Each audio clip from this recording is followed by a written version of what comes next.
Ladies and gentlemen, welcome to the Pro Wrestling World Talks with Dan and Mac.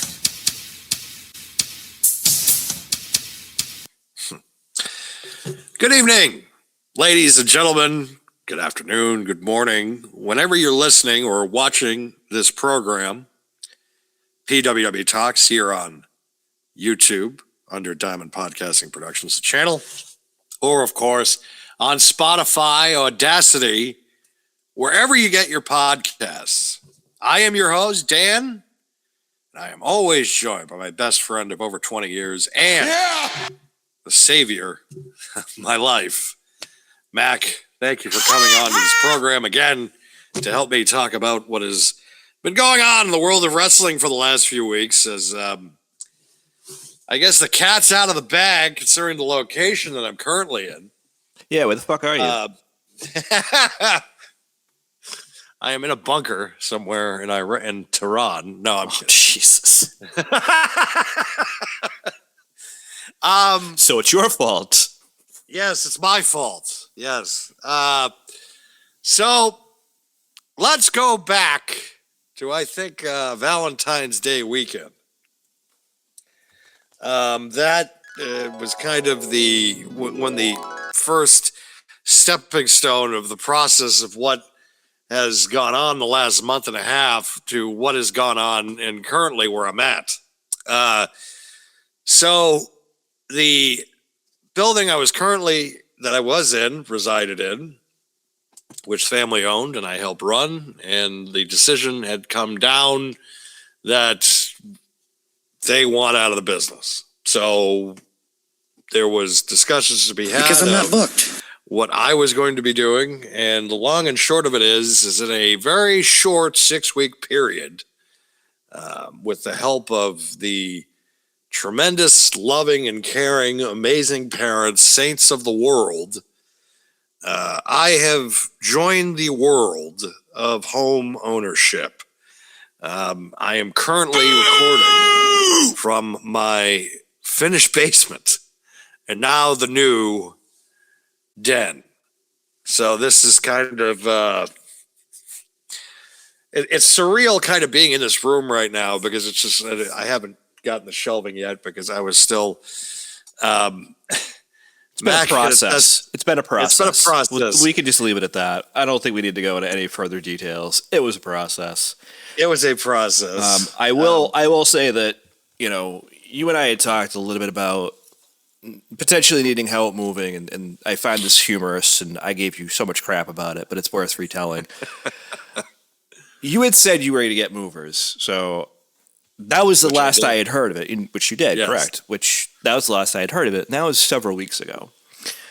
So it was probably right around 8:30 on a Thursday evening, and I get a voice message in a group chat between you and the lovely Stephanie saying, "Mac, when are you coming here?" And I think I had some very choice words for you after that, and I ended up needing to call out of work the next day. And I remember telling you several weeks ago, as I mentioned, when we first had the conversation, that, whatever, I'll call out, or not call out, I'll drive up after work. I am really glad I drove up early instead. I did not realize how much shit you actually had. It was a sobering and welcome experience to everybody. And it wasn't just me, it was kind of like everybody had kind of realized at that point. They were just like, he has crossed a point of beyond repair. Just the looks on some of the people's faces, including my mother, father, my mother especially, who was just like, my God, you are your father's son. Just because my dad, mind you, and this is shocking to some people, has more stuff than I do. Like this is somebody that bought, I think, the complete set of Topps baseball cards. I think he bought it from 82 up until probably within the last 5 to 10 years. You know how many card sets that is? over like That's a long lot. period Yeah. of time. And that's just not, so, and I got out mostly out of the sports car business. I have very few sets left. When Tiger Woods won the last Masters, which I'm so glad after that, the recent events, I got out of that business. Jesus Christ. But I got out of the sports card stuff mostly, and then just kind of focused on toys and other assets. But it was very sobering to kind of look at everything and just being like, yeah, you might have to scale shit back a little bit. Like, not a little bit, maybe just quite a bit. Maybe a third. A lot of it. Maybe a third. Maybe we can start unloading some stuff, because you're really going to display this much. It's just it. I will use the word obscene. I think it's a fair word to use. Of course, if in context, Boomerang if was I here, use that, well, hold on. If I used the word obscene on Friday, it would have been in a lot more derogatory context. Just saying. And it's not even just the action figures; it was the DVDs as well. And I have to say this because it was funny to me. You had this bookshelf full of DVDs in the corner of this room, not the current room, but obviously the one at Pearl Street. That. Yes. Like 3x4 maybe, right? And it's 3 shelves, Yes. maybe something like that, of just DVDs. I'm like, okay, you were taking a break in the other room. I'm like, let me start packing this now. Like, I got the motivation. Let me start doing this. We'll get it done a little bit faster. Yeah. Sure, whatever. So I didn't see originally because of where I was standing, but I go into that section, which is a little bit around this couch that you had between some bins and stuff. And on the floor, there's no bookcase, but you have another 3x4 section just of stacked DVDs. And I was like, you son of a bitch. And I didn't say anything because it's none of my business, right? But it's like, I wanted to describe, I was thinking like, this is easy, like 3x4 bookshelf, sure, whatever. This will take me 5 minutes at most. Meanwhile, I'm there for another 20 minutes because you have this stuff stacked on the floor. And I'm like, my God. To be honest though, the physical media came in handy, considering that Spectrum. I think I could join with Jim Cornette on them. Those fucks, literally those fucks. That's how we start this. So I called them the day I closed, and my move-in date was going to be the following weekend, and told them this is what's going to be happening. The person told me on the phone, I do not need new equipment. You could just take the old equipment and move it to the new address. Mind you, the address I moved to is rather close from the old place. And It's like a mile by the way the crow flies. Exactly. And so I come here on Saturday, the movers, I get the modem and the router set up, and I get nothing. So I call them. Yeah, bad news. We're going to have to send out a new modem and a router to your new address.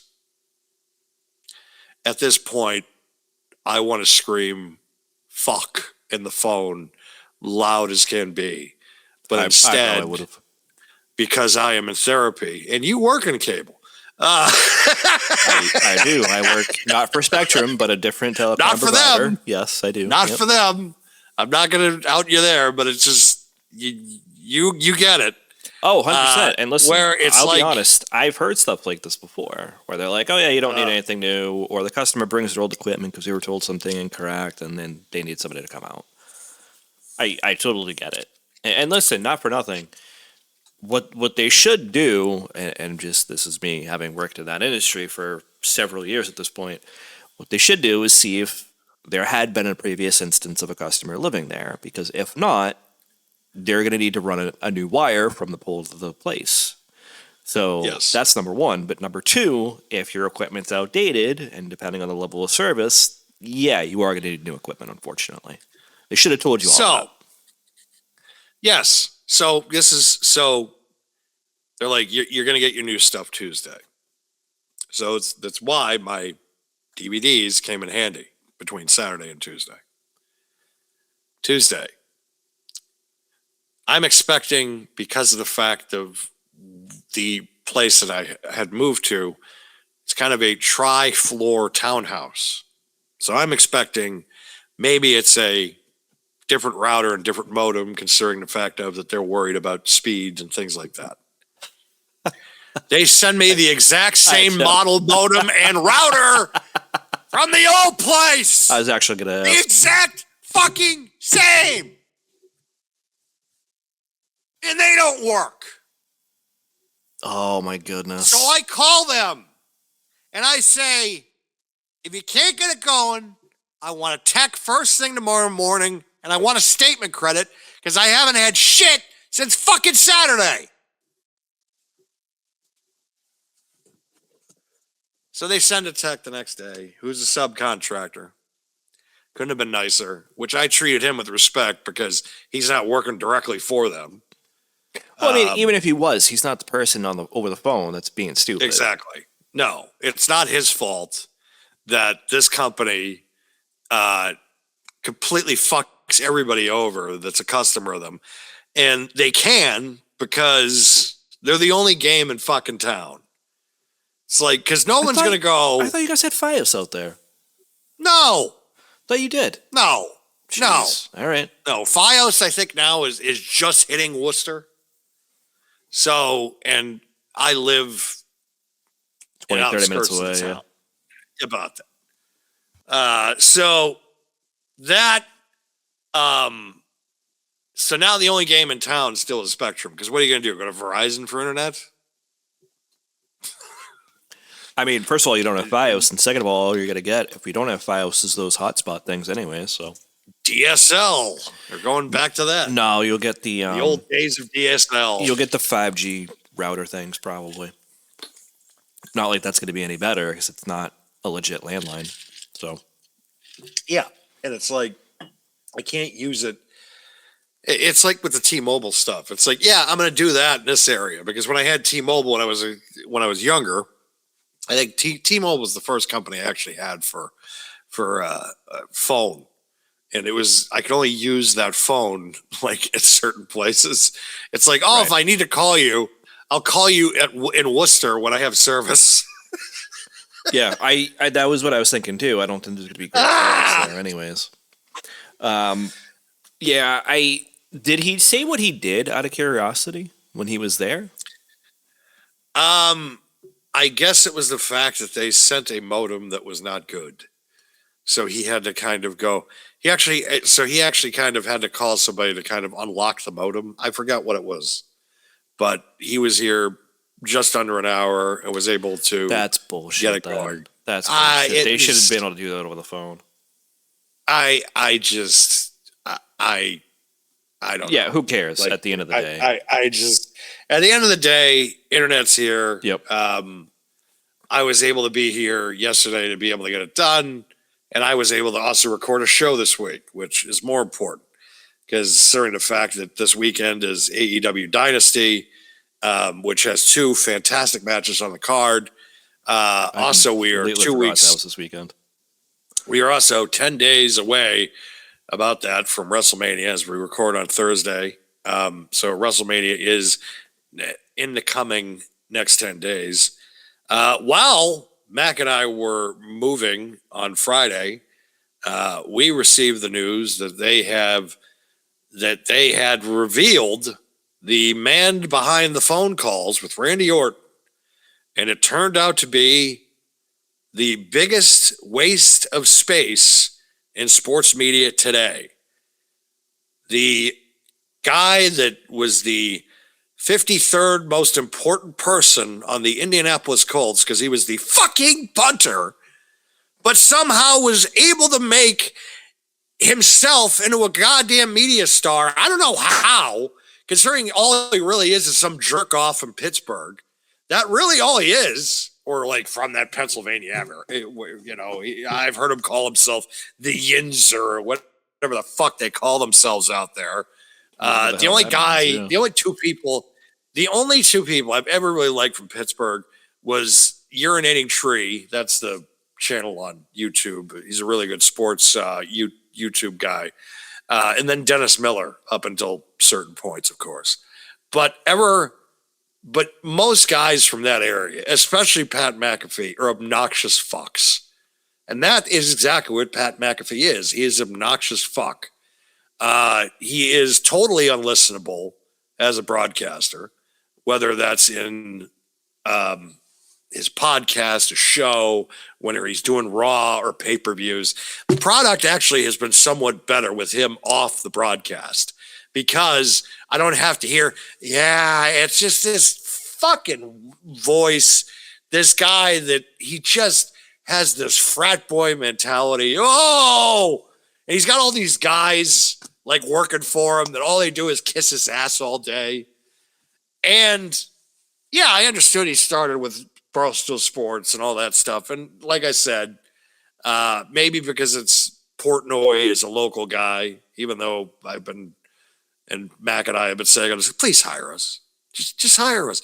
Even though me shooting on Mr. McAfee right now is probably not going to hurt my career in certain aspects, at least with the fact of that instead of actually thinking about long-term as far as storytelling is concerned for this story, maybe bring in Arn Anderson, maybe bring in Ric Flair, maybe bring in Batista, you decide to go the route of, we need Pat McAfee on this. My understanding was this was a TKO move.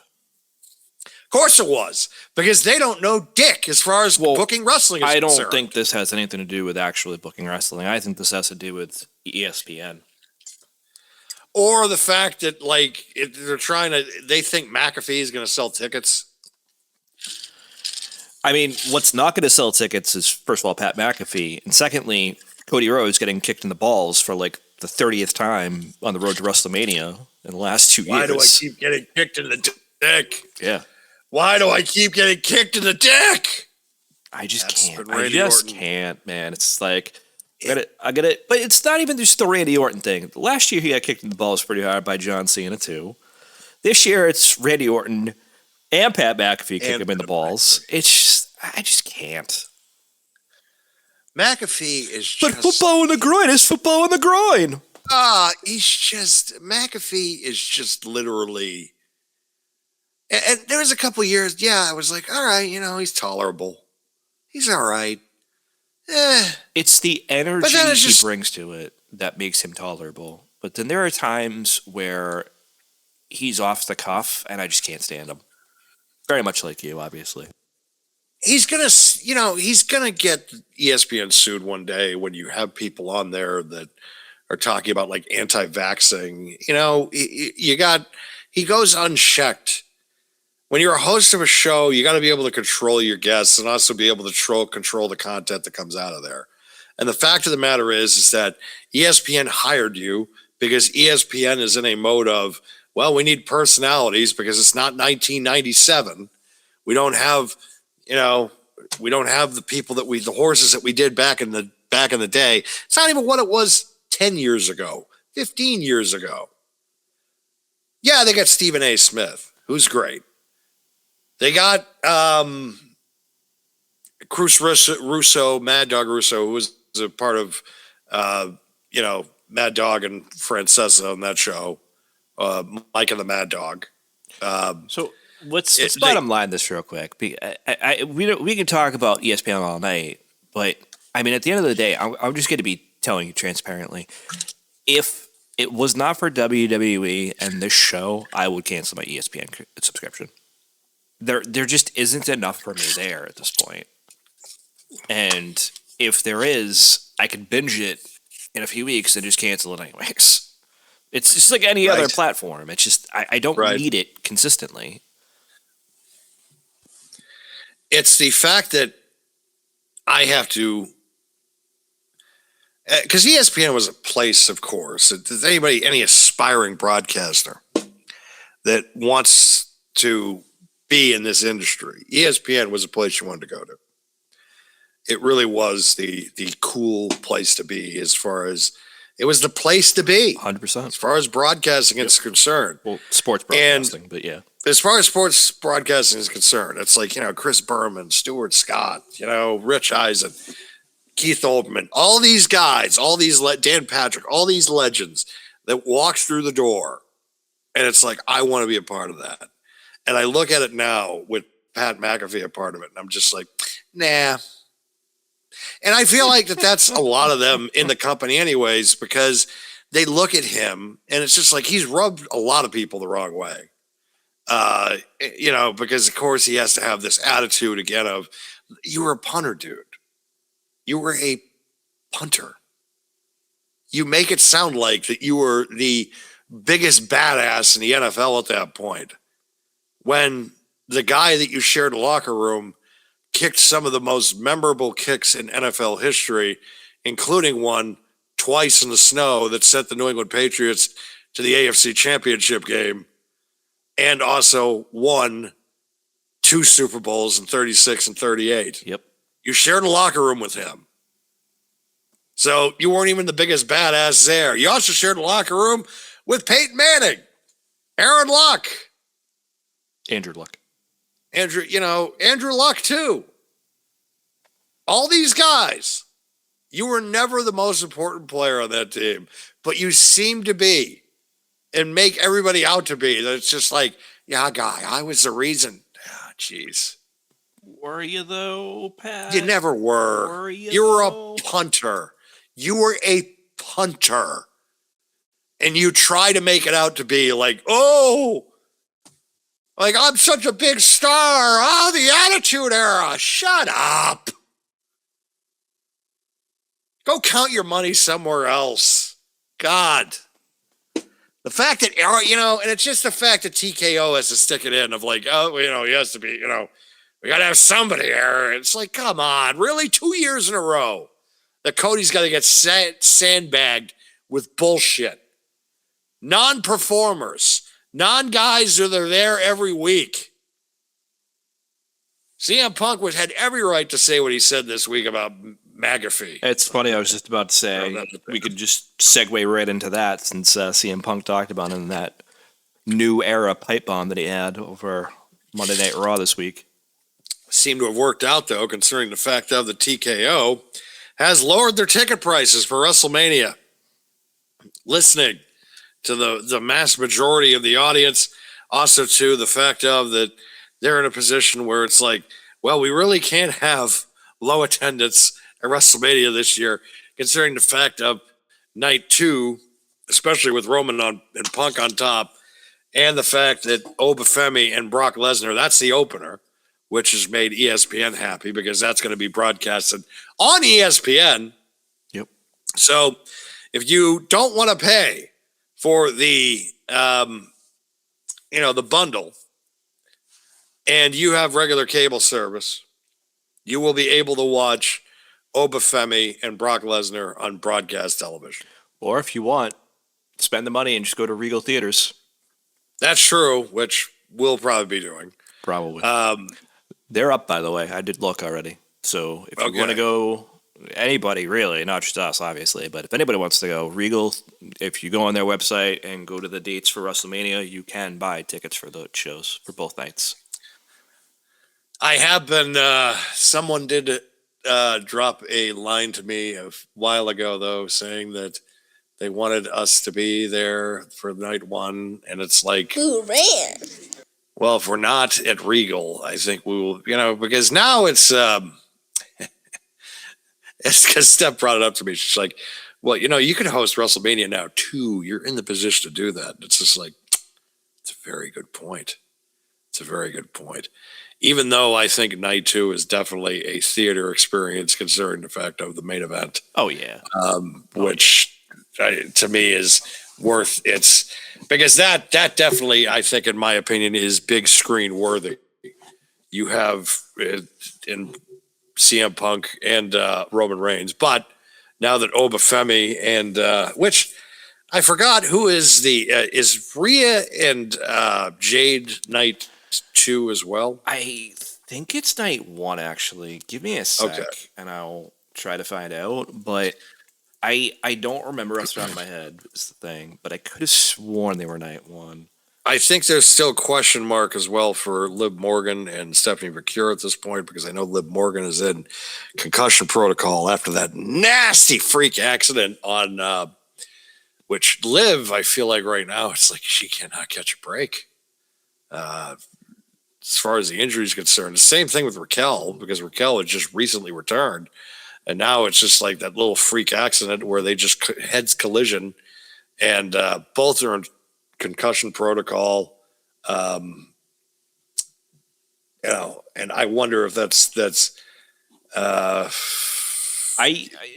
don't think it's gonna fuck that much up. It actually looks like night 2 for Rhea and Jade. Oh, good. Yep. Yeah. At least according to the Googles. I tried Wikipedia first, but it didn't have the nights. But it does look like night 2 for that. Night 2 looks a little bit more stacked, I'm not gonna lie. It does, which I think that has more of a WrestleMania Sunday feel. I agree.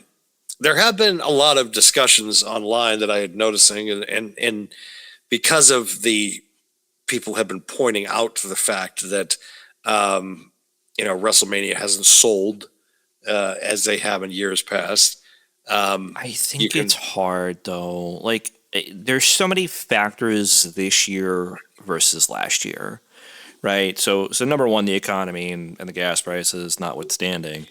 You also have the fact that they're trying to shut down watch parties in the Vegas area. They have stopped doing that, though. They have, but that was only recently that they stopped doing that. Yes.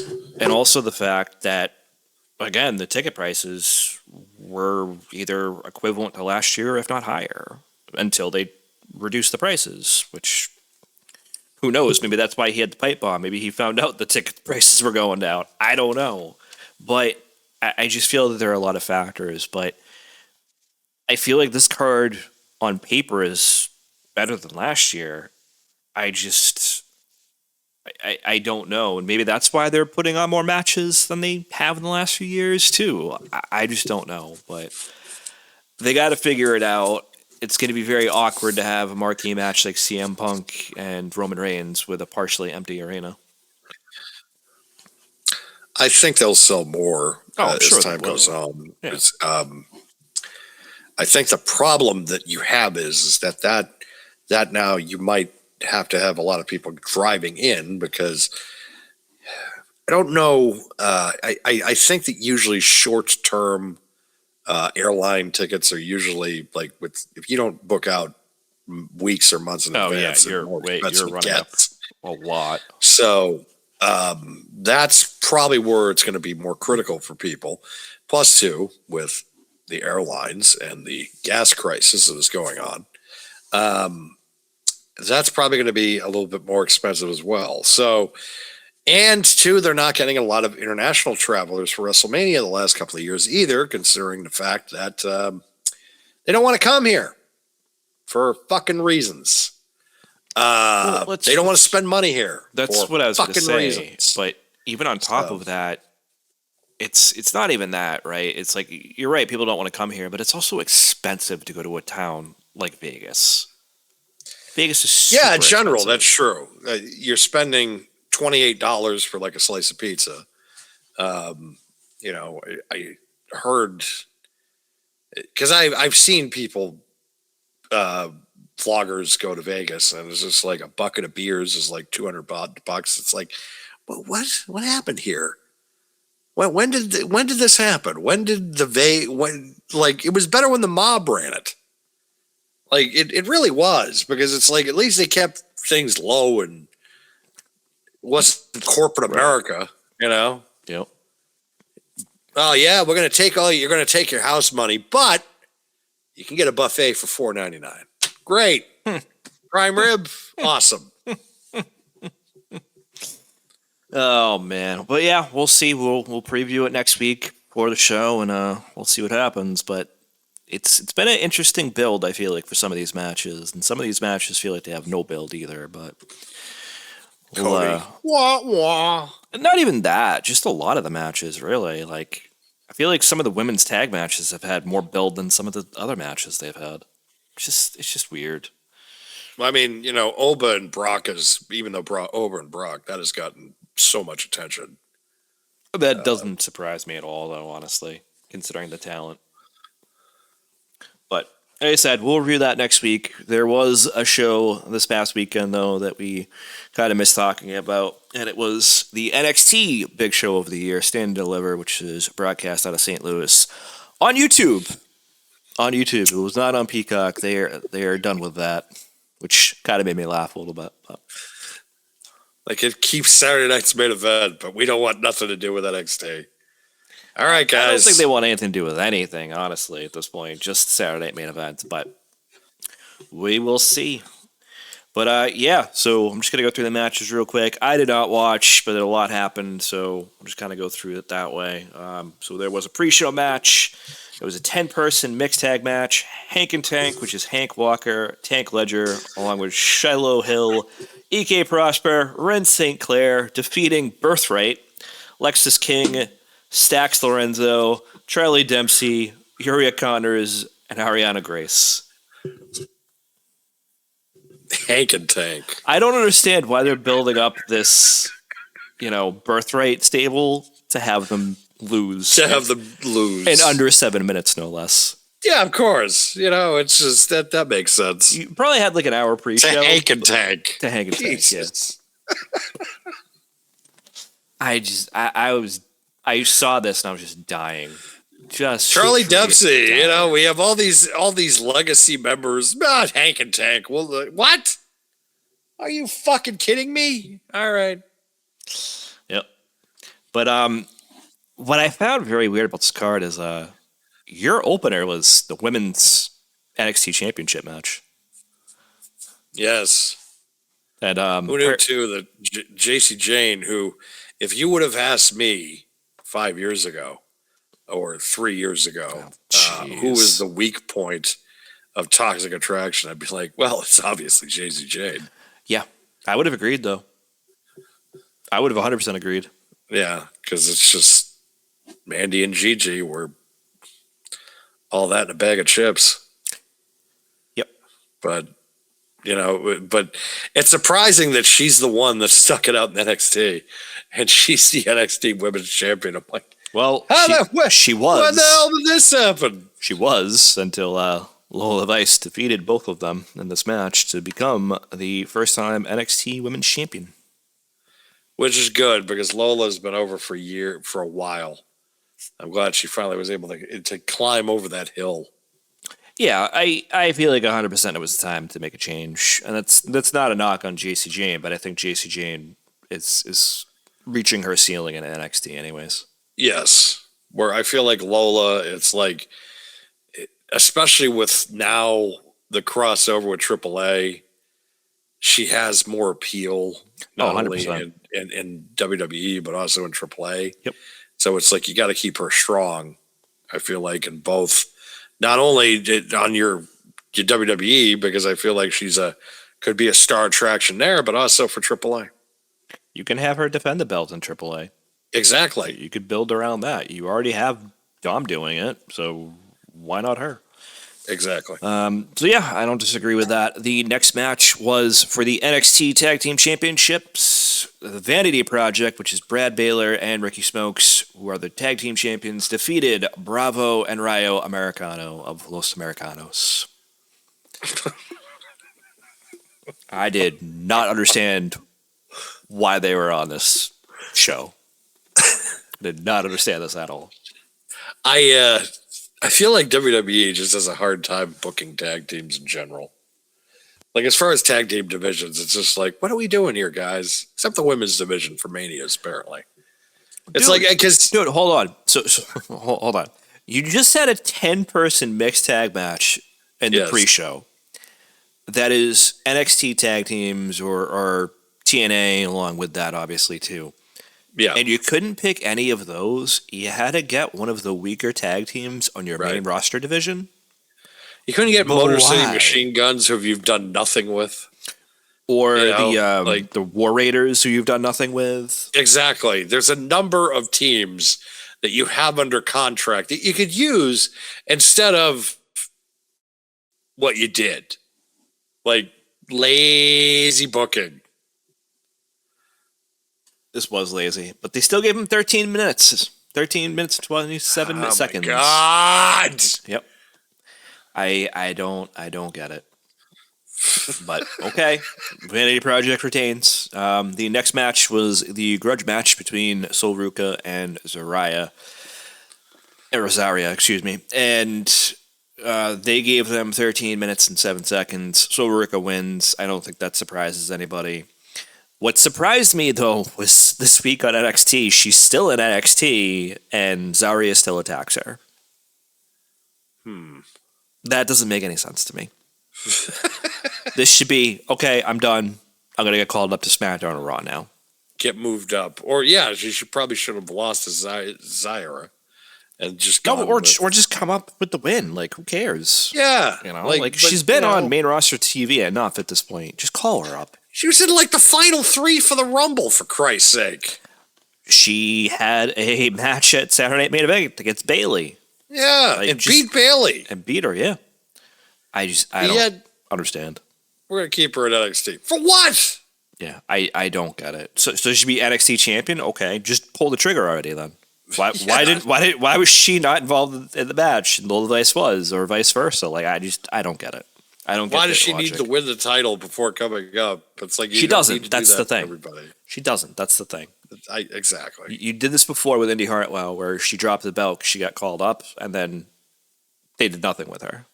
So your logic is flawed. Not yours specifically, but the booking logic, obviously. But hey, whatever. I just work here. The next match was for the NXT North America Championship. Miles Bourne, champion, defeats Johnny Gargano in 14 minutes and 35 seconds. Who was not comatose this week. Who was not comatose this week, yeah. Listen, I know people give him crap. I don't hate Johnny Gargano. I don't understand why you're sending him back to NXT, though. It's the same with the Americanos, just 2 matches ago, right? Like, why are you booking them for NXT shows? him and Ciampa leaving has really kind of handcuffed him a little bit because they can't figure it out. It's just like, well, what are we going to do with him? And I fully expect probably that he'll stay with WWE because, you know, his wife is a respected, she's kind of like a wrestler / agent now. Yeah, I think she's like a backstage producer sometimes too. So they're locked in. They're locked in. And it's not like with the Ciampa situation where I'm sure he feels like he needs more challenges, but I also look at it from my point of view too and just be like, what have you been doing really lately? Well, what have they had you do? We'll talk about that when we talk about AEW. Yeah. But I didn't. It's just I don't understand why they're booking him here, but whatever. So you go from the men's NXT championship to the women's NXT championship. Tatum Paxley retains against Blake Monroe. Blake Monroe apparently stole the belt or something, either after the match or sometime post-match. I don't know. They gave these two 13 minutes and 21 seconds. I was a little surprised Tatum retained. I like Tatum and Paxley, don't get me wrong, but I was surprised she retained. Why hasn't Blake Monroe been called up yet? I think she likes NXT, honestly. I mean, I'm sure, but like, I don't know. Listen, I don't know what the answer is, but you know, she probably is also wants to pick her spot of when, because she's probably looking at the women's divisions now, and it's just like it's a little overcrowded. You know, like that's not untrue. I think both rosters are pretty crowded though. Not nothing. Men and women on both main roster shows. I think they're crowded. Well, I think men are a little thin, but I think that I think they're a little thin at the moment. That's due to injury, but us, you know, and just bad luck at certain points. But you know, I think Blake is probably looking at it as just like, too top heavy. I mean, to be fair, and maybe the same will apply to Sol Ruca too. To be 100% fair, I think if you're going to call anybody up at this point, you wait until after WrestleMania. And we'll talk slightly about that after the main event, which we'll talk about right now. So for the NXT Championship, it was a fatal 4-way match. Joe Hendry, Ricky Saints, Ethan Page, and Tony D'Angelo, who is your new NXT Men's World Champion. I was shocked to see that, just because kind of came out of nowhere, really. 100%. Has Stax and D'Angelo even had a blow-off yet? Kind of. Yeah, because the last I kind of... bear with me, folks. When it comes to NXT, it's like there are certain points. It's like, yes, I do watch, but also at the same time, it's like the last couple of days has been kind of hectic. I mean, listen, watch. I meant to watch this show at some point, and I just never did it. I still need to watch last week's Smackdown outside of the Pat McAfee thing. So there are times where I have to mentally check out of wrestling. Let's go. Fuck off, McAfee. I mean, again, there are times I have to mentally check out, and that's been this week because of your move and other things going on in my personal life. I needed a mental break. Having said that, though, I wasn't too surprised. I heard maybe he was going to get called up at some point over the last several weeks. So as soon as I saw him in this match, I was like, he might win. You're also hoping that Joe Hendry makes his return to WrestleMania this year. That's a big negative. Listen, if it wasn't Stax, I wanted Ethan Page to win this match. I'm not gonna lie. I wanted anybody else to win this match, to be honest. I don't care about Ricky Saints really, but I would have liked him to win too. Again, sure. I like Ricky. I like Ethan Page and I like Ricky, but I've never understood the Joe Hendry love and appreciation. I know people, it's a novelty at first. It's annoying, but it wears off fast. It's so annoying. It's so annoying. It's just it's not it's because and Bobby Roode did it better. Changed my mind. Yes, he did it much better. But also at the same time, a guy his size shouldn't be doing a choke slam. That annoys. I don't disagree. That annoys the piss out of me. It's like the Hurricane can do it fine because he's the Hurricane. He's playing a fucking superhero. Correct. Like, so it's like, all right, fine, go for the fucking choke slam. But a guy his size should not be doing a choke slam. Damian Priest should. Like, maybe I would if I was in a wrestling game or something like that. Of course, I'm going to use the choke slam. I love the move. But at the same time, like, Joe Hendry should not be using a fucking choke slam. Especially when you have a music video, the whole entrance thing of just like, say his name and he appears. I believe in Joe Hendry should not be doing choke slams for people at that point. They shouldn't be. That's an Undertaker gimmick. The Undertaker appears after the gong and hits somebody with a choke slam to make it mean something. Joe Hendry do it, and I just think to myself, I fucking hate him even more. It's context, right? Because like for me, I see Jade Cargill do it, and I'm like, I'm okay with that. I'm fine with that. She looks the part, right? As a very athletic, strong build kind of female character, I'm okay with it. If Rhea did it, I'd be okay with it. If Jordan Grace, I'd be okay with it. We'll talk about that in a moment. But what's that? Because did you see the Jade Cargill post that she was making of some of the messages she's getting from fans online? No, I have not actually. Just some real dark shit, and it's just like people are just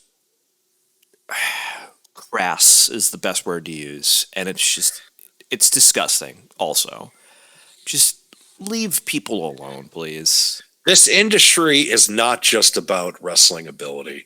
This industry is not just about match quality. It's not about Meltzer star ratings and that type of stuff. I understand where people stand as far as This is supposed to be the work rate era. Jade Cargill is a star. The second I saw her come out on television with Shaq in AEW, I just said to myself, I'm like, who the hell is that? She's in the wrong company. And the second she walked to the door in WWE, it's just been like, okay. Yeah, she her, belongs here. her presentation's way better. Exactly. And it's not about match quality. Is she a better worker than most? Yeah. Is she as good as everybody else, like a Bailey or Rhea Ripley? No, she doesn't need to be. And as long as she can put on a good match or follow along in a good match called by somebody else, I'm not going to care. She's put in her time in the PC. Oh, I obviously. really don't like the arguments that the people need to, and it's just, it really is appalling, especially when I got to come on here every week and I got to talk about another story or another incident of wrestling fans just being immature, sexist, homophobic, racist. Every week there's a new story of some wrestling fan just making this industry look bad. Like the people that were heckling Dominic Mysterio because he wouldn't sign autographs, and then saying that of just like, it's funny you say that. I saw something similar about Obafemi this week. Yes. And it was, for those that didn't see it, he was in some city. I don't know which. It doesn't matter. He's getting into what looks probably like an Uber or a cab or something.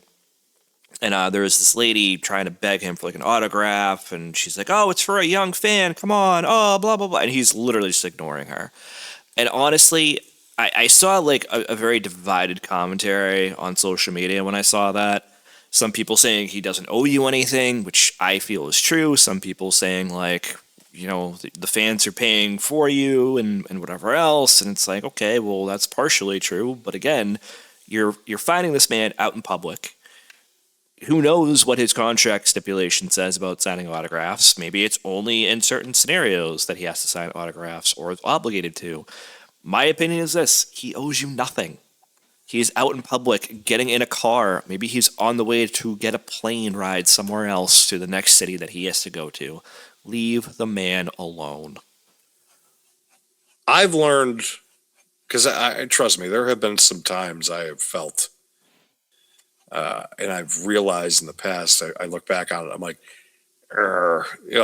I'd cringe a little bit. I never went to the extent of some of these people, however, have gone, at least in public and things of that nature. I've grown, especially too, I've worked security for these events, especially one for Alexa Bliss and Kairi Sane. They did a private signing, and I saw things and the way that people were looking at Alexa and Kyrie. There was one guy who was just following her and trying to make marriage proposals. It was insane. It was absolutely insane to me that it has gotten to this level. But I also could look at myself in the mirror and say, well, I guess I'm not that bad. But because I'm never going to stop someone in a restroom, right? The most I would probably do is I would just kind of maybe shake my head a little bit like, hey, and then just walk out. I wouldn't even do that. I would wait for them at a respectable distance outside of the bathroom, maybe, and be like, "Oh, hey man, how you doing? Like, nice to meet you, whatever," and leave it at that. And no, I wouldn't. I wouldn't even I would just be like, "Hey," and then walk out the door. Just yeah. I mean, there's that too. I mean, regardless, it's still the same situation. Because I'm not gonna be there waiting, and it's just. Too, especially in an airport, I'm a jackass in an airport. I want to just get through TSA, get to my gate, grab a snack, and shut the fuck up. That's all I want to do when I get to an airport. The last thing I want to do is go over and bother someone at an airport, because you know why? An airport sucks. I'm not going over there and going to go ask them for an autograph because it blows. Then if you got to go rent a car, fucking forget about it. Leave these people alone. Yep. I get it. You see them out in public. You want to go talk to them. I understand that 100%. But at the same token, they have their own rights to privacy as well. Even if they are a public figure, they still have a degree of privacy that they are allowed themselves, and that you should allow them as well. And I get it. You might want their autograph in that moment, but if they say no, or if they ignore you, call it a day. Walk away. Don't badger them. Especially, too, if they're like in a small business, like a restaurant or... Well, I mean, like in this case of Obafemi, like I said, he's getting in an Uber or something like that. Yes. Just leave the guy alone. Leave him alone. It's just, it's just gotten to that point. It's just, I... Like, you asked, he ignored you, walk away. Exactly. Walk away. Just walk away. I get it, because I've been in that position, and you know, when there's, because you just want to get it, and there's sometimes I've just looked at it and I'm like, oh, God, handled that poorly. But I never went to the extent of these people. Right? That's the thing. It's like, even if you handled one situation poorly, you can look at those other ones and be like, at least I didn't do that, like you said before. No, like chase someone down in an airport, or, you know, bothered them in a restaurant, or it's just, no. Yep. I think. Go ahead. I did meet. I think one of the first people I ever did meet, though, and because my uncle pointed him out, was Gorilla Monsoon. It was actually over at the Worcester Auditorium. He was having a cigarette break on the side of the building where the entrance was. My uncle pointed him out. He's just like, "Come on, go meet him." And that I didn't think even was that bad. But I was like 9 or 10 years old, but it was still, talk about somebody that was just like a Goliath at that point, because I'm looking up at him like, Jesus Christ. And at this point, I'm still like, probably like, I'm not small, but I'm definitely not like what still I a kid, you know? Yeah, I'm still like 9 or 10 years old. But that I really don't even consider like an interrupting point, because it's like a smoke break. It was off to the side. There wasn't like a crowd of people around. Plus, I was 9. I don't consider that was that bad. Not at that age, no. And my uncle was the one that set it up. I didn't do that.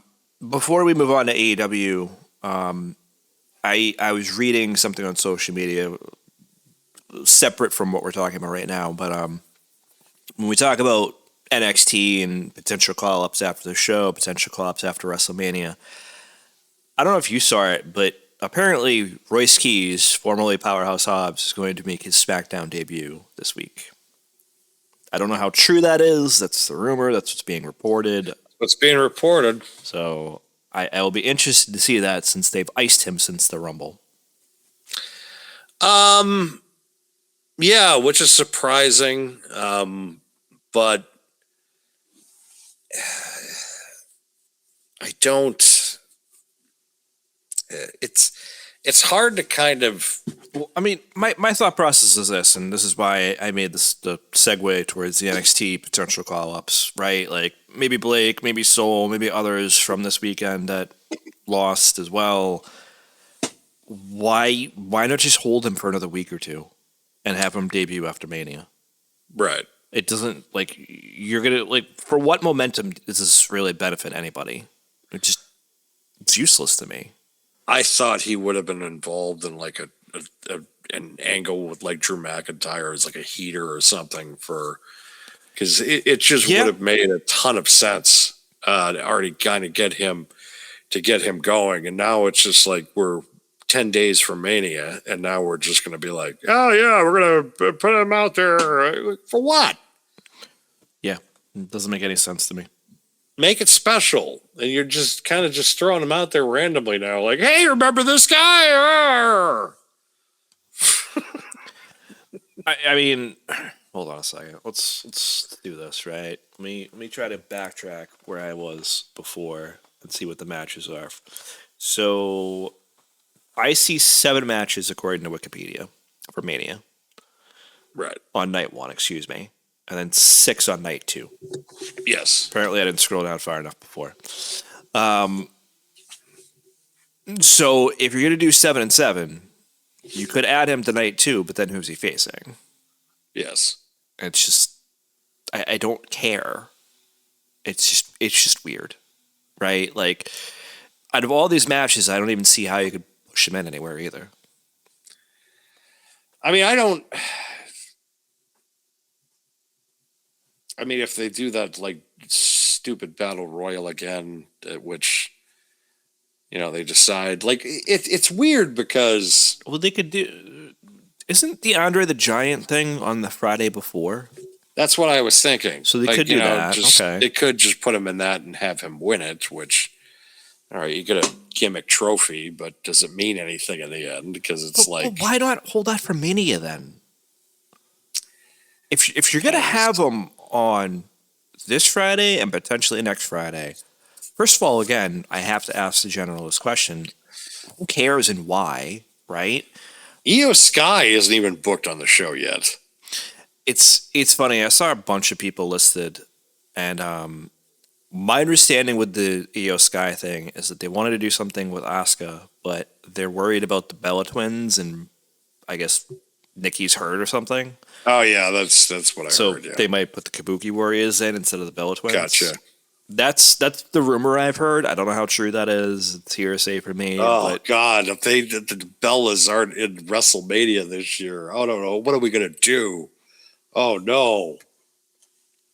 laugh.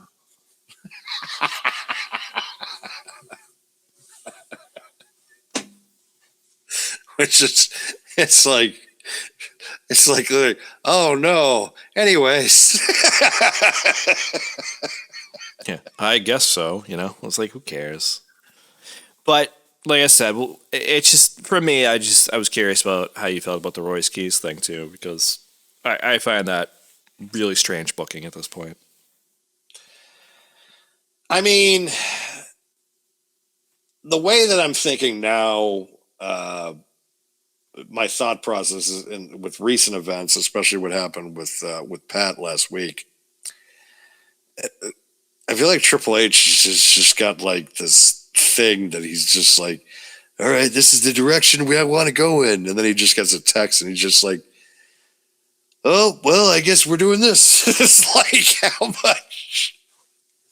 how much creative say does he have at certain points? I heard him on the Cody Rhodes podcast this week where he said that I WrestleMania 40 was like the first WrestleMania where it was kind of his whole 100% creative control, where it was like, well, first of all, I don't know if you want to admit that. Second of all, right? It's like, because then because that's what everybody's like, all right, it was a great show, but then everybody's like, well, what about the follow-up afterwards? And, the direction of that. And it's just like, it's tough because do I think things are better? Yes. When they were 10, 7, is it better than like 2019, 2018, which I thought was the doldrums of WWE? Bar. It is a very low bar. Yeah, they're better. Is it better though from 2 or 3 years ago or 4 years ago? No. That's no. I would agree. Because 2021, I felt like they were doing well. I felt like they were doing well in 2022, 2023. They were on fire. 2024 coming into WrestleMania 40, they were red hot. And then it's been like a falling comet, I feel like, ever since. And I want this Mania to be special and also to be memorable. But I also feel like I'm looking at Dynasty this weekend, and I'm looking at the top 2 matches on the card, and I'm thinking to myself, these 2 matches right now and that is Will Ospreay and Jon Moxley, and MJF and Kenny Omega for the AEW World Championship. Those two matches, you can make an argument, are not only going to be match of the year candidates, but also be probably more compelling than 98% of the title matches or matches in general headed into WrestleMania, minus CM Punk and Roman Reigns. But are you sure it's not Chris Jericho? Hey, look, as someone that Jericho also is a very smart guy, because he saw what was happening and saw the writing on the wall with WWE and said, you know what? I knew when he put the Cornerstone trademark out there, I'm like, he's going back. I'm like, he's re-signing. There's no way he's going back to WWE. I mean, and not for nothing. I don't care. I don't want him in WWE. Neither do I. I just want him to retire, though. Listen, so this week on Dynamite, he brings the list back out, man. And I'm like, yo, I do not need the list of Jericho in 2026. I could care less either way. I mean, just same, obviously. Like, I didn't want him back in WWE. I just didn't. It just, there was no interest there as far as I'm concerned. You know, in AEW, either, you know, it's funny, all the AEW fans, the ones that were kind of 6 months ago to a year ago that just kind of wanted him out, you know, they were ready to move on. Now, all of a sudden, they have to kind of sit there and they're celebrating. It's just like, well, WWE doesn't have him, at least. But it's like, yeah, but you guys wanted him 6 months. You wanted him out of here 6 months ago. Like, you wanted him out of the company. He was kind of called the Jericho Vortex. But because WWE did not get him, you're okay with it. So. Listen, I don't know. I thought it was funny more than anything else, honestly. Again, it didn't really bother me either way. I don't think it bothered me. I just didn't want him back at WWE. So I was just like, all right, well, if he goes back, that's fine. True. I did not provide any slides for Dynasty, so we'll just kind of go through the matches. Apparently, Alex Windsor, and Marina Shafir are a pre-show match, which I find hilarious. I'm just going in order from Wikipedia, so I don't know if this will open the show or not, but FTR, AEW World Tag Team Champions against Cope and Cage, who's Edge and Christian, for those that remember them, is that way. Jon Moxley versus Will Ospreay, as you already kind of alluded to, that will be for the AEW Continental Championship. Andrade versus Darby Allin. If Darby Allin wins, he will receive a future AEW World Championship match. Thekla versus Jamie Hayter for the AEW Women's World Championship. We talked a little bit about this guy earlier. Tommaso Ciampa versus Rush versus God knows who else for a Casino Gauntlet match for the vacant AEW TNT Championship. The young Fletcher's hurt. Yep. Apparently, it's a pretty not good injury too. Yeah.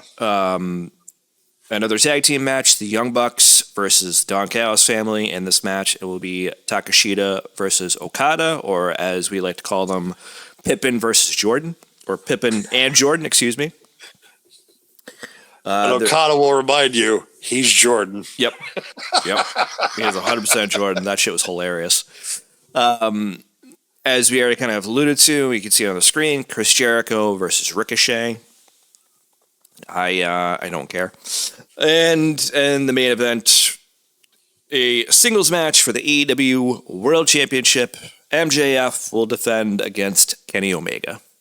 Who knew I'd be rooting for Chris Jericho in a match? Can they both lose? Yeah, exactly. They both lose. It's just, I'm even But you know surprised. what? The thing that got me was just like, you're bald, and you know what happens to bald people? And also, I need a match, so you just made the list. And I'm like, yo, like, what? Like, Tony's going to give Jericho whatever he wants. And I hate it. I just hate it. And obviously, Tony, a big return, he's going to win this match. Did you see who Tony did a podcast with this week? I did, actually. I was shocked. I was like, I could not. I'm like, I'm rubbing my eyes. I'm like, what? Like, I was and shocked. he won't come on this program? Mind you, because I feel like at the end of the day, I think if Tony Khan ever did the show, it would be a very, very civil conversation. I think me and him would probably go off into the weeds someplace a little bit when it comes to certain angles, especially like ECW. Me and him would probably just be like, just all night, like literally all night. We probably wouldn't get into discussions. I got nothing against Tony Khan, and you're probably really right don't. about that. It's just I don't always care for the booking philosophy. And here's the thing. People are going to hear that and think, you know, whatever they want. But at the same token, I've been pretty transparent that WWE's booking philosophy has not been much better this year or for the last year and a half plus. The thing with Tony is, and I'll say this, is that he does put on the best matches as far as I agree with that. He books a show the way that a fan would book a show, and I have no problem with that. The problem is that 9 times out of 10, it usually doesn't make any money. That's the problem. And when you're in this business, kind of, and I expected that they didn't make any money at least the first 2 or 3 years that they were established. They did make a real big name for themselves, though. But the problem is, and the ratings for them has also gotten better because they're putting on engaging storylines. They have, Kenny Omega is perceived as a legend. So people are just like, when you had Kenny Omega wrestling in 2019 against some of these guys, it was just like, well, who's Kenny Omega? Because the mainstream public didn't know really about New Japan. But it's 2026. He's going up against MJF. MJF is established as, one of the top 5 or 10 wrestlers in the world. So is Kenny. Yeah. So the question is, do you put the belt back on Kenny or do you stick it with MJF? I think you stick it with MJF for a little bit. Yeah, but it's Kenny. That's my problem. I understand that, but I still think you wait a little bit. I understand, but it's Kenny Omega.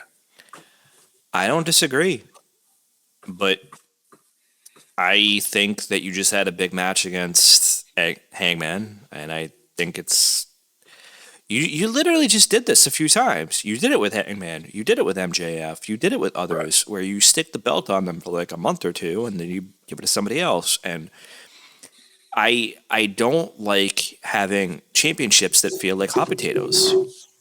I don't like it. That's the issue for me. Right.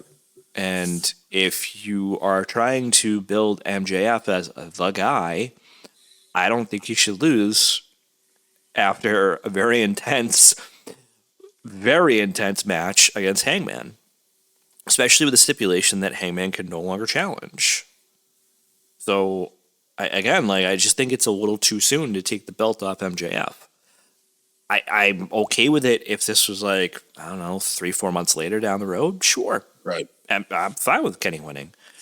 But just right now, for me, it just doesn't make a lot of sense. No, I get it.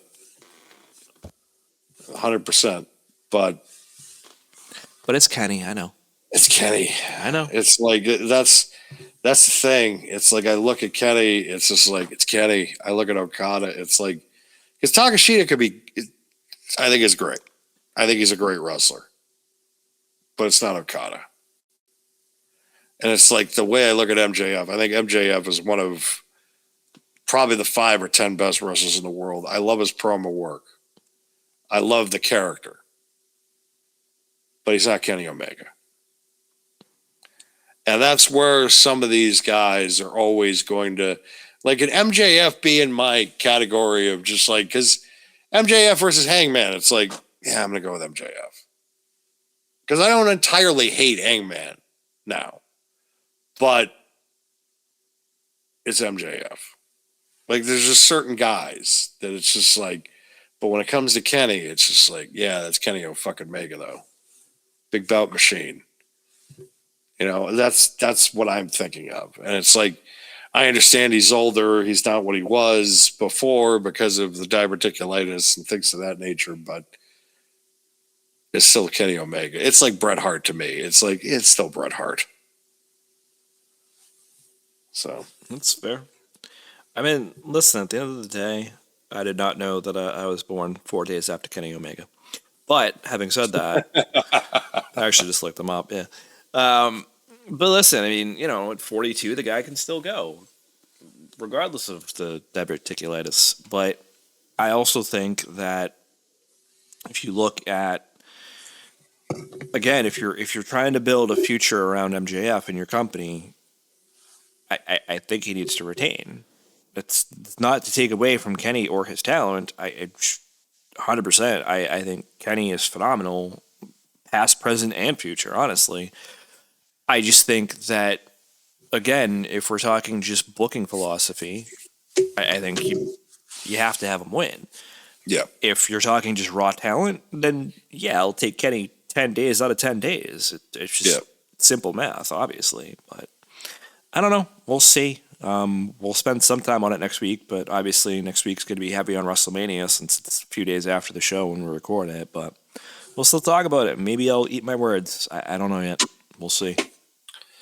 can't wait. I can't wait for next weekend either, just because of the fact of just my focus has been elsewhere the last 7-8 weeks. So I haven't been able to enjoy the industry as much because, you know, especially once I walked into this place, it's just like, well, I have to have it. So my vibe was just like, they're gonna fuck this up. They're gonna fuck this up. This is Well, you know, for those that have been paying attention the last couple of weeks, this is why I didn't talk about it. So because we didn't want to jinx you, you know. We didn't want to jinx it, and this is why everything has been kind of hush hush. There was a opportunity as well where I almost ended back up in downtown Worcester. That was a real possibility of happening as well, which would have been if circumstances were different. There are pros and cons. I told you this. There were pros and cons currently for that, and if circumstances were different, then you know things may have changed. I don't know, but at the same time, it's like this is really fucking cool. I'm kind of looking at the layout of everything. But when this thing really comes together, it is really going to be a, the place to be. As far as that's concerned, like the fact that I have a bar, of course, though, our habits have changed, my friend, unfortunately. So it's like we're not going to be enjoying it to that aspect anymore. Christ Almighty. I did ask the old man though that I wanted his sign that was Rick's Bar from the old bar at my parents' place to put on the wall to kind of name it Rick's Bar. To keep that tradition going, Right? Because they don't have a bar anymore down there, and they ended up putting up like another kitchenette set, But that was also fun because we spent many of WrestleManias at the bar, spent many of SummerSlams at the bar. Especially, I think there was one year somebody brought in a case of Sam Adams and then they dropped it at the door, and I wanted to kill them. I don't remember that. They just got it over their head, and it's just all of a sudden I hear a clang at the door, and someone dropped. I'm like, ah! I don't think I was there for that because I probably would have been mad about that. Oh God! I would have been mad. Just saying. I think there was one year. I think I ended up getting like a case of Sam Adams and a case of Heineken. Like it was ridiculous the amount of beer that was just there. The amount of I think that might have been WrestleMania 21 or something. There were just so many manias. It was just like, oh God, what are we going to spend more money on? The food or the food, the food or the booze? I mean, it got to a point where I would just leave beer there. Like I'd buy like a 30-pack just for everybody, and I would just end up leaving it there. And I remember going back like a month later for whatever wrestling show with like maybe like a couple other people. And I remember opening the fridge that I had put it in, and it was gone. And I knew it wasn't you. I knew it was your old man. Of course. And I never said a word because I was just like, all right, that's on me for leaving it there. It's like, this is my house, motherfucker. Yeah, like I just knew. I just knew. And I remember like it would have been normal. Might have been my brother too. It might have been one of my brothers. No, because I don't know. It was so long ago. It could have been, but I think it was your old man. I think it was the old man. And again, like I just never said anything because I didn't care. I was just like, all right, that's on me for leaving it there in the first place. Not saying nothing. It's like, all right. I don't care. What am I going to say? There, boss. Like, it's not like I didn't have another 12-pack with me anyways, so of course. It's not like it mattered. Those were the days. Those were fun. Like, they were. The amount of days. Like, especially if the Worcester place happened 20 years ago, just the debauchery that would have went on.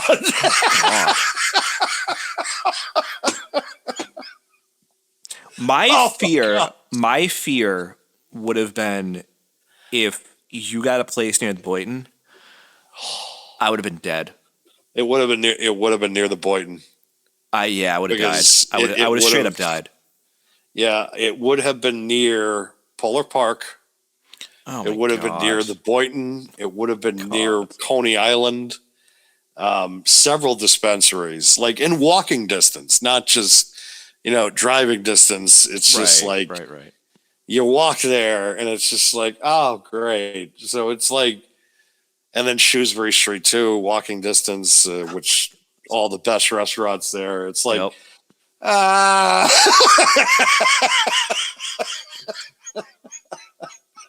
I don't know what would have hurt more, but I don't know what would have hurt more, my wallet or my liver. Probably a combination of both, I suppose. But still, Yes, but I made I was an adult about things and not a child. But listen, I told you this, and I will tell you again, with everybody as a witness who listens to the show, you made the right decision because at the end of the day, you would have gotten sick of the commute. 20 minutes there, 20 minutes back, plus the waiting for the actual public transportation, plus, honestly, longer with all the stops that probably would occur throughout. I think for that alone, you might the right call. There was someone also that made it quite clear. I'm very aware. Beyond clear where her allegiance lied to. And, happy wife, happy life, folks. It's the best advice I could give you. But I'll tell you one thing. It is nice off the bedroom that I have, being able to open up a balcony door when I go to sleep at night and then just hear wildlife outside. It's like this really weird experience of just like, how the hell did this happen all of a sudden? And this is Yeah, like I'm looking at the work that I'm going to be putting into this in recent times, and it's just like I never thought in my wildest dreams would be coming to this.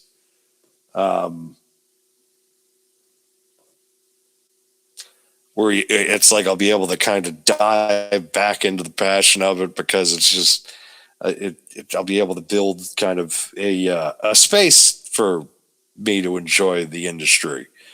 We're not saying that the last place I was at didn't have a lot of space for it, but I just feel like with this, it's just going to be more of a kind of a succumbing environment of just like a welcomeness to it, and just more stuff can be displayed, more stuff of the passion can be shown.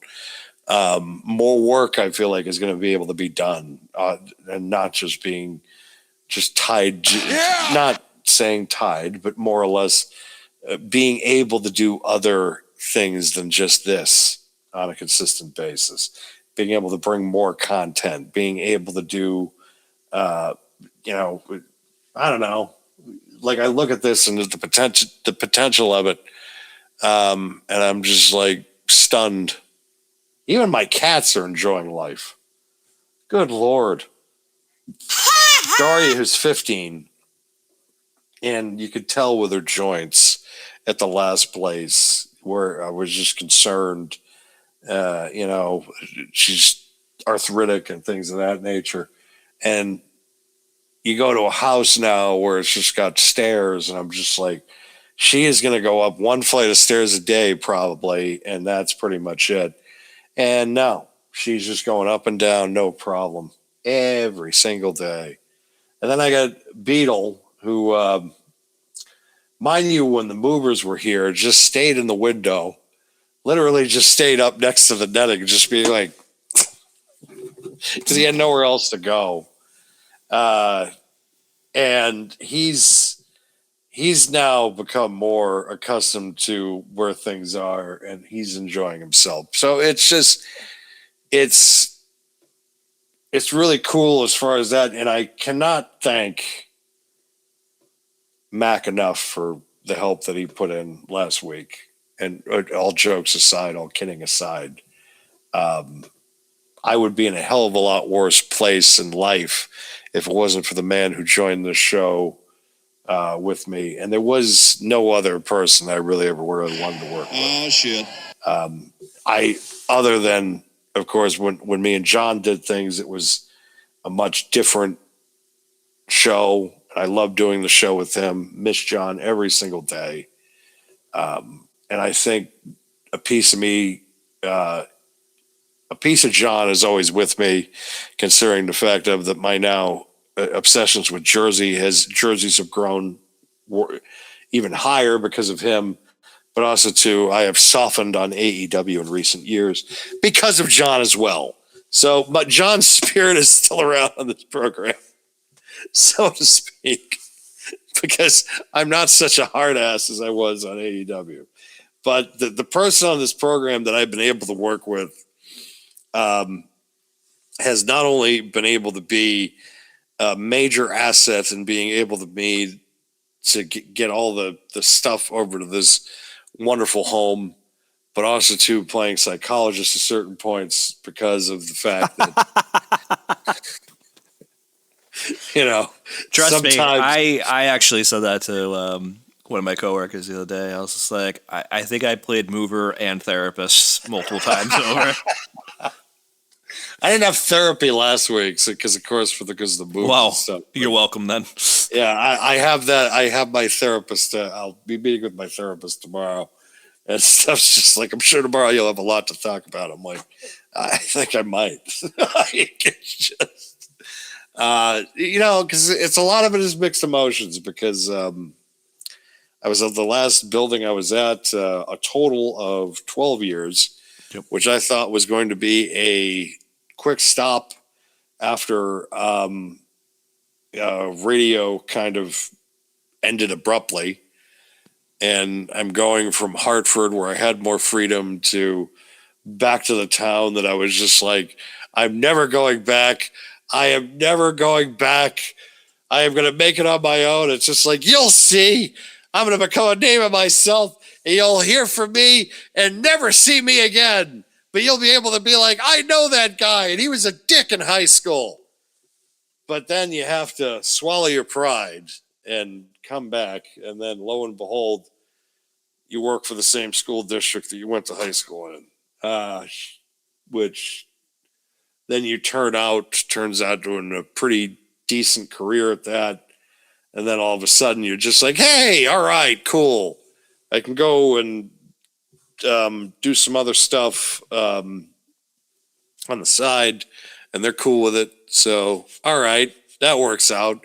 So I can do this broadcasting thing again. So, folks, no matter what age, no matter if you're 25, 30, 35, 40, 45, 50, 55, onward and upward, you can still, there's never, because I've had the lowest of the lows at certain points.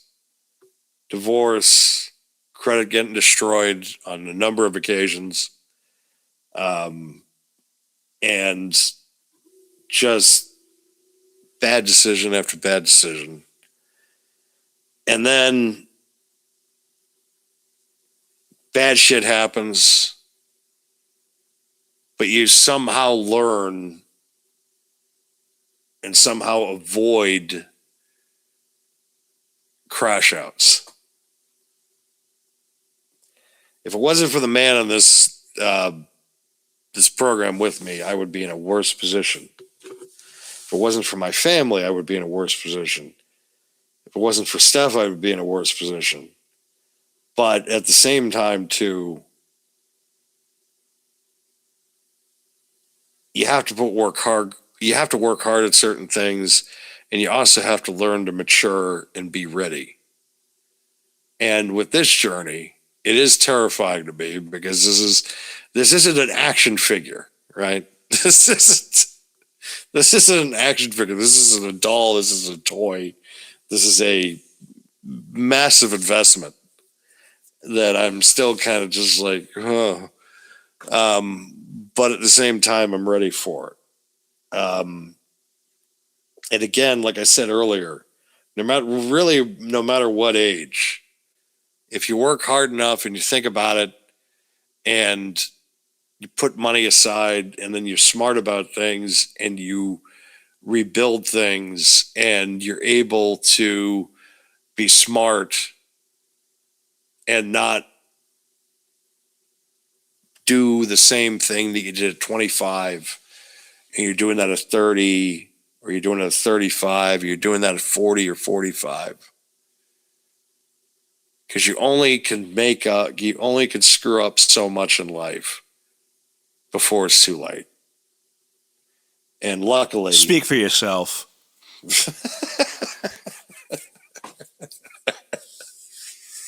Hey, brother, you've come out pretty well too. Sorry, couldn't resist. You've come out of that okay too, brother. So everybody can have a new lease on life. Tomorrow's another day. That's what people need to realize. And I understand shit's scary right now. I get that. But you got to learn to take punches, and you also have to learn to sway the other way.